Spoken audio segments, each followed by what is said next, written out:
சாப்பாட்டுக்கு அப்புறம் வாயுவும் உப்புசமும் உங்கள வதைக்குதா? இதற்கு தீர்வு உண்டு. இயற்கையானது, எளிமையானது.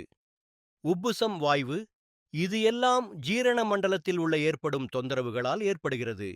நமது உணவும் வாழ்க்கை முறையும் மாறியதுதான் இதற்கு முக்கிய காரணம். வயிற்று உப்புசத்தையும் வாய்வையும் சமாளிக்க சில வழிகளை பார்ப்போமா? முதல் ஸ்டெப் சீரான உணவு முறை. பழம், காய்கறி, முழுத்தானியம், நார்ச்சத்து நிறைந்த உணவுகள்.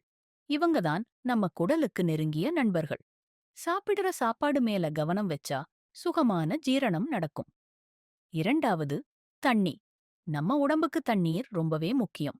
நாள் முழுக்க குறைந்தது 8 முதல் 10 கிளாஸ் குடிங்க. இது ஜீரணத்தையும் தூண்டும். மூன்றாவது, மெதுவா மென்று சாப்பிடுங்க. இதனால் வாயுவும் உப்புசமும் குறையும். நான்காவது, மன அழுத்தம். இது ஜீரணத்துக்கு பெரிய எதிரி. தியானம், யோகா, மூச்சுப் பயிற்சி இவங்க மனசும் வயிறும் நலமா இருக்க உதவும். ஐந்தாவது, உடற்பயிற்சி. நடைப்பயிற்சி, சைக்கிள், டான்ஸ் இப்படி உங்களுக்கு பிடிச்சது ஏதாவது செய்ங்க. இவற்றை தினமும் 30 நிமிஷம் செஞ்சா போதும். வயிறு சுத்தமாகும். ஆறாவது, புகைப்பிடித்தல் மற்றும் மதுபானங்கள். இது GERD, IBS மாதிரி பிரச்சனைகளை தூண்டும். முழுக்க தவிர்ப்பது நல்லது. உடல் எடையை கட்டுப்படுத்துங்க. இது ஜீரண சக்திக்கும் முக்கியமான சக்தி. ஏழாவது, உங்கள் உணவின் ஒவ்வாமை பற்றி கவனம் வையுங்க. உணர்வுகள். ஒரு சிலருக்கு இட்லி சாப்பிட்டால் வாயு, பால் குடிச்சா கூட வயிறு வலி ஏற்படும். அப்படின்னா அவங்களுக்கு லாக்டோஸ் இன்டாலரன்ஸ், க்ளூட்டன் சென்சிட்டிவிட்டி மாதிரி பிரச்சனைகள் இருக்கலாம்.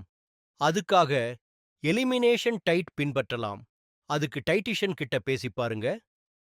எட்டாவது, சுத்தமான மற்றும் சுகாதார உணவு பழக்கம். பழங்கள், காய்கறிகள் எப்போதும் நன்கு கழுவி சமைக்கணும். சுத்தமான சூழலில் உணவை தயார் பண்ணணும்.